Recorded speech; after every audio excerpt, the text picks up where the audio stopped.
जी माशाल्लाह जी राह बंद है पिया बंद है मतलब कासफ साहब या शम्मद साहब पिया बनवा रहे हैं। चौधरी शम्मद साहब जनाब पिया बनवा रहे हैं माशाल्लाह अल्लाह ने जुलाए खैर दे।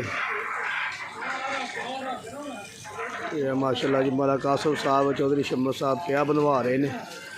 खमरा वाला मेन पिया माशाल्लाह बंद है पिया काम शुरू है। मुस्लिम लीग नूं ते राणा शमीम साहब तरफों